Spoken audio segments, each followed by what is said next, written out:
Baik, assalamualaikum warahmatullahi wabarakatuh. Selamat sore Unsa Vloggers. Nah, oke, kali ini saya Entis ditemani oleh Bapak Security dari Universitas 11 April ya. Boleh memperkenalkan diri dulu. Ya, baik, terima kasih atas waktunya. Izin perkenalan, nama saya kebetulan adalah Nana Mulyana, sesuai di dada ya. Kebetulan saya disini petugas keamanan, gitu kan. Saya berasal dari desa Cijeruk. Cijeruk. Iya, Atas Pangeran. Dari Semarang. Oh iya, lumayan. Nah, oke Pak. Bapak ini udah berapa lama sih bekerja di Unsar ini? Kebetulan untuk masa kerja saya sekitar 6 tahun kurang lebih. 6 tahun. 6 tahun dimulai dari tahun 2018 lah. Dan sampai saat ini masih alhamdulillah berkecimpung dan dipercaya di Unsar ini. Oh ya, berarti udah lumayan lama gitu Ya, alhamdulillah. Nah, ini kan kalau siang itu kan biasanya kerja berjaga di depan ya Pak di gerbang. Nah, kalau malam kan biasanya saya suka lihat juga kalau misalkan nginep di sini gitu kan di sekre suka piket gitu ya Pak. Nah, piket itu biasanya gimana aja gitu Pak? Ya, untuk piket malam kebetulan secara keseluruhan otomatis kita sebagai pengaman tentunya mengamankan area lingkungan daripada Unsar tersendiri kan, dari bahan atau dari aset-aset yang ada di Unsar ini, baik itu benda hidup ataupun benda mati, itu tanggung jawab kami gitu kan. Nah, untuk ininya sendiri kita itu ada yang dinamakan dengan namanya patroli. Itu kalau malam itu kan, jadi kita tidak hanya difokuskan di depan gitu kan. Jadi kita itu hanya sekitar 2 jam sekali kita melaksanakan patroli, gitu kan, sekelilingnya. Betul. Ya, ini Pak, pas waktu piket nih kan, apalagi pas waktu patroli ya biasanya pernah nggak sih ada kejadian kayak mistis gitu loh? Mistis nih, mistis. Ya, untuk kejadian tentang mistis, khususnya saya sendiri memang pernah mengalami. Untuk secara kasat mata itu kan kita tidak melihat, tapi untuk secara mendengar beberapa kali itu saya sudah melakukannya gitu kan, atau mengalaminya gitu kan. Sekitar itu waktu itu patroli sekitar yang keempat kali, kira-kira masih di area kampus kita ini ya kan, sekitar jam 2an lah kurang lebih kan, dari jam-jam sangat-sangat sunyi sekali kan. Jadi pendengaran kita pun sekecil apapun suara itu pasti terdengar kan. Nah, kebetulan pada saat itu kita melaksanakan patroli itu yang keempat kali. Tiba-tiba itu kan lagi sunyi sepinya, untuk itu saya mendengar suara, dan suaranya semacam alat-alat musik pengiring pewayangan, semacam gamelan gitu kan, kendang gitu kan. Nah, di situ tiba-tiba bulu kuduk saya merinding, terus sampai sekarang kan merinding gitu kan. Memang saya mengalaminya sendiri kan, memang mengalami sendiri setelah didengar-dengar kok ada suara wayang di mana. Sedangkan informasi wayang, ada acara wayang pun kita nggak pernah dengar kan. Iya. Biasanya kalau ada acara hiburan wayang kan otomatis biasanya suka rame kan warga itu, ayo kita nonton wayang. Nah, ketika malam itu memang nggak ada informasi sama sekali. Tiba-tiba jam 2 malam ada dengar suara gamelan pengiring wayang, kata saya kan. Nah, dari situ ya nggak banyak pikir lagi, kita pun langsung kembali ke pos depan, tentunya doang dengan rasa takut. Gitu. Itu yang pertama tuh, yang pengalaman pertama itu. Setelah berjalan saya di sini berapa bulan lah gitu kan, mungkin itu perkenalan mungkin ya, mereka juga ingin kenalan dengan saya, tugas baru tentunya kan, seperti itu. Masih ada lagi gitu. Boleh dapat diceritain ya? Nah, untuk berikutnya ketika itu kalau tidak salah ya malam Jumat Kliwon. Kalau itu malam Jumat Kliwon itu mah yang tercium hanya aroma yang sangat menyengat itu, yang tidak tahu asalnya dari mana gitu, sampai berinding lagi saya ini. Saya mengalaminya gitu kan. Nah, kalau waktu itu dari jam 11 malam pun itu memang aroma sudah tercium sangat menyengat ya, aromanya seperti macam bau bangke semacam itu. Sampai saya pun manggil anak-anak mahasiswa yang ada di malam itu kan, coba bantu saya cari ada bau bangkai apa ini kan, seperti itu. Nah, dicari-cari sampai titik manapun tidak ketemu gitu. Tapi yang anehnya lagi pas besoknya atau paginya pun itu udah nggak ada. aroma bau tersebut tuh yang menyengat, tadinya menyengat sekali. Kita sampai nyari-nyari sampai ke atas pohon kan, karena di situ memang persis wah titiknya ada di situ, yang kita kira mah ada di situ. Kita cari-cari di atas pohon kan, itu sampai ke semak-semak takutnya ada bangkai tikus, dan memang ternyata tidak ada gitu kan. Itu aroma memang menyengat sekali. Kalau kata orang tua mah kalau bau kemenyan itu ada semacam aroma seperti kuntilan semacam itu kan. Nah, seperti itu. Apalagi di dekat-dekat pohon. Iya, seperti itu. Makanya kita selalu lihat ke atas bawah apa ini. Kita lihat ke atas, gitu kan. Nah, itu yang kedua, gitu kan. Sampai pagi mah udah nggak ada, udah hilang untuk aroma tersebut. Nah, kita merasa aneh, gitu kan. Bangkai nggak ada, bangkai tikus atau kucing pun nggak ada, gitu kan. Itu untuk pengalaman kedua saya, gitu kan. Dengan hal-hal berikutnya. Pertama suara, terus bau. Aroma untuk suara mah tadi semacam melan kan, berbunyi beriringan, ada sindangnya pula ya kan. Terus itu iya ada yang nyanyi pula kan gitu. Itu yang bikin aduh ini di mana ya kan. Yang kedua aroma itu, bahkan sampai yang berikutnya mah itu kena fisik saya gitu kan. Saya sampai kena fisik waktu itu. Maaf itu sampai istilahnya ke alat pribadi saya ya, saya mohon maaf ya kalau nanti itu disikat aja, gitu kan. Memang pada saat itu malam juga, kebetulan itu masih dibilang sore ya, sore lah karena pas azan isya. Masih siang, bilang masih siang kan. Nah, karena memang kebetulan waktu itu mah ada orang tua salah satu murid memang meminta bantuan untuk diambilkan seragam anaknya, kebetulan yang tertinggal di kelas kan. Kebetulan kelas tersebut memang ada di pojok dan situasinya pun memang gelap kan, karena penerangan tidak dinyalakan pada malam itu. Nah itu jam 7, jam 8 saya ambil tuh untuk seragam anak sekolah tersebut. Nah, dan saya kasihkan kepada orang tua kan, karena memang orang tua sudah menunggu kan. Nah, tidak terasa pas ketahuan itu pas subuh, azan subuh. Ketika saya merasa pengen buang air kecil, nah, karena memang waktu itu mau sholat subuh juga kan, waktu mau azan subuh, nah, tiba-tiba alam vital saya itu membesar. Itu yang bikin saya aneh itu. Kalau penyakit secara kedokteran mungkin kalau yang dibilang membesarnya zakarnya itu mungkin ya saya masuk di akal kan, yang namanya penyakit hernia kayak gitu. Ini kan yang membesarnya batang atau vitalnya ini loh. Kenapa gitu kan? Itu tidak terasa waktu membesarnya, tiba-tiba pas kucing tapi membesar gitu. Itu yang bikin saya aneh, itu yang bisa menjadi sampai siangnya pun itu merasa panas dingin lah. Nah, karena kita kan orang kampung ya, otomatis kan tentunya ada ikhtiar kan untuk namanya berobat lah supaya kita sembuh kembali kan.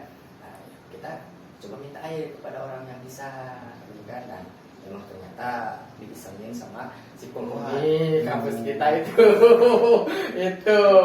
itu berdasarkan itu kan merinding lagi saya ya. Itu memang luar biasa itu waktu itu mas, sampai menyentuh fisik gitu lah kan. Karena kebetulan pas kejadian itu juga bukan saya aja yang kena, kebetulan ada petugas kebersihan juga gitu kan. Saya diyakinkannya setelah berobat dan diyakinkan kembali sama petugas kebersihan sama yang diserang itu. Iya, yang dilaksanakan apa yang kena itu alat vital, cuman beda. Kalau beliau mah kebetulan alat vitalnya itu memerah, gatal, kayak yang digelang gitu. Kalau bahasa Sunda nama digelang. Dan setelah sama berobat pun ke orang yang bisa tentunya kan, si yang beliau itu sama katanya ya sama penghuni area kita lah. Ya itu, jadi saya yakin memang karena dijayu sama penghuni sini gitu kan.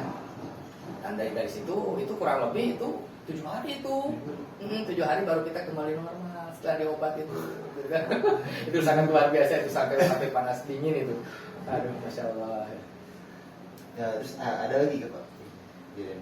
Untuk kejadian mah ya mungkin suara bayi itu sama kejadiannya jam 1 jam 12 jam 2 itu bayi kayak nangis aja bayi gimana sih nangis ya. Wah, gitu kan. Nah, kita cuek aja karena kita kan udah tahu situasi lokasi kan. Nah, dengan udah kita bisa ukur ya mungkin biarin aja lah, jangan sampai mengganggu, ya kan. Dan itu setelah berapa menit, hanya setelah 5 menit lah kurang lebih dia suara bayi nangis itu udah hilang. Gitu. Kalau itu udah sekitar berapa lama gitu Bapak bekerjanya? Itu berjalan berapa bulan ya, 4 bulan 5 bulan lah, atau setengah tahun lah itu berjalan gitu kan. Itu hal-hal mengalami hal seperti itu. Untuk awalnya biasa-biasa aja, kan gak ada kendala kan, tapi di sini-sini nah itulah hal seperti itu. Dan bahkan ada satu lagi, ini mencium aroma kembali ya, tapi aromanya ini mah aroma makanan, tentunya sangat menggiurkan kan. Tidak kan, aromanya aroma wangi sate. Nah, aromanya wangi sate. Kalau ini aromanya wangi sate, dengan catatan tidak ada yang jualan sate, gitu kan? Di sekitar kita memang tidak ada yang beli sate atau penjual sate, kita tidak ada seperti itu. Nah, setelah itu, setelah wangi sate itu hilang, kita tiba-tiba ada yang kita melihat ya, ini mah melihat ya, melihat sosok bayangan hitam tinggi gitu, hitam tinggi tanpa muka. Nah itu hitam tinggi tanpa muka, merinding lagi pada saya tuh ya. Jadi bukan mengada-ngada ya, karena memang ini real daripada petugas keamanan. Mungkin nggak tahu untuk rekan-rekan yang lain mah mengalami hal apa aja, nanti bisa silakan ajak diskusi atau ngobrol aja ya. Ini khusus share daripada pengalaman saya untuk hal-hal mistis yang sudah saya alami ya, contohnya seperti itu, gitu kan? Oke ya. Ada nggak sih Pak kejadian-kejadian yang baru-baru gitu? Untuk yang baru-baru ini mah kayaknya nggak ada ya. Karena mungkin sudah kenal, jadi sudah ada. Tapi ada yang mengalami, bukan saya yang mengalami ya, tapi ini ada salah satu tenaga pengajar untuk di lingkungan kita. Nah, kalau itu mah saya menerima laporan itu jam 10 malam.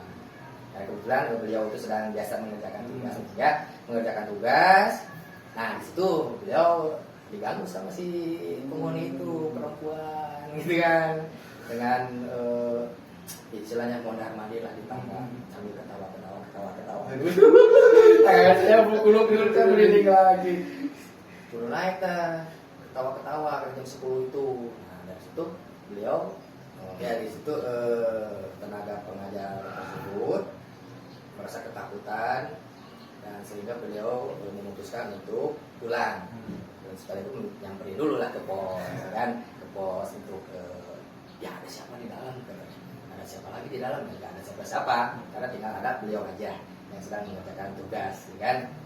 Nah, situ udah pulang lah beliau, kan. Ada lagi satu lagi cerita yang terbaru nih, ya masih bulan-bulan kemarin itu bulan apa ya? Ya bulan-bulan inilah Juli Agustus lah, ya.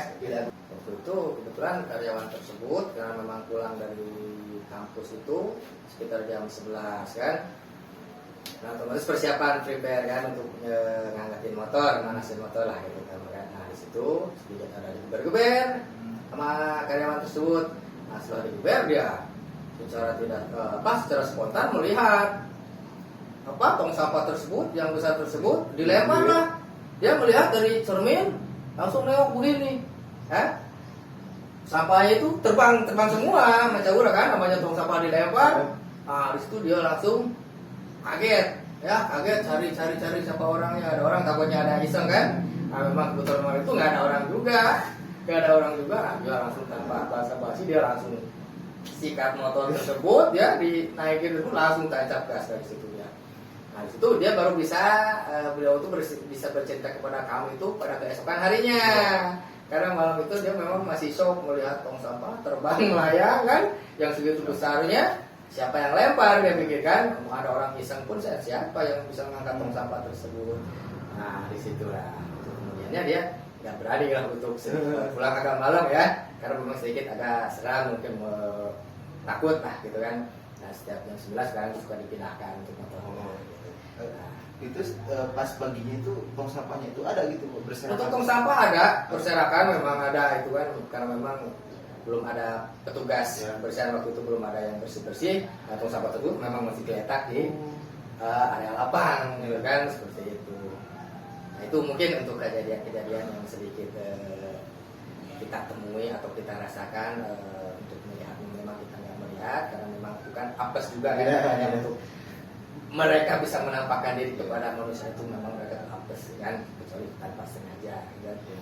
Nah, itu mungkin yang bisa saya sedikit sharing ya kan mengenai tugas malam kami di sini untuk hal-hal gangguan mistisnya yang seperti itu, yang khususnya untuk saya yang bisa saya alami.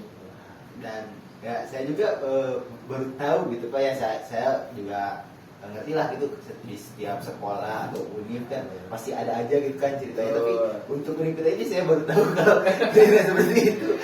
Sekarang ini istilahnya wilayah sini rame sekarang kan, dulunya itu kalau berdasarkan tuturan daripada warga tersebut di area-area sini tuh terbilang hutan, pesawahan, dan kita masih bisa lihat ada sedikit pesawahan di sini kampus kita kan. Nah memang dulu memang di sini hutan dan pohon pun sangat besar-besar.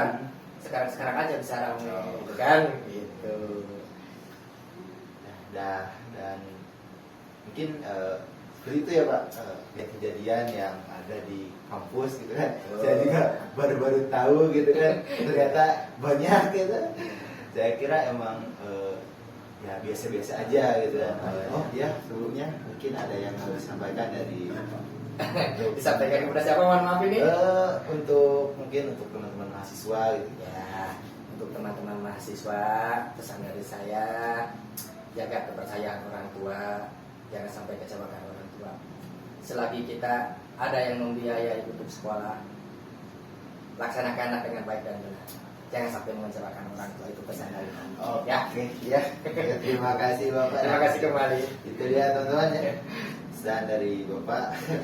Nah ya, mungkin seperti itu saja Bapak, kita akhiri sampai di sini. Mungkin sekali lagi terima kasih atas waktunya, sudah menyempatkan waktu di sini. Terima kasih banyak. Baik, sama-sama. Dan mungkin kita tutup saja ya. Wassalamualaikum warahmatullahi wabarakatuh. Terima kasih.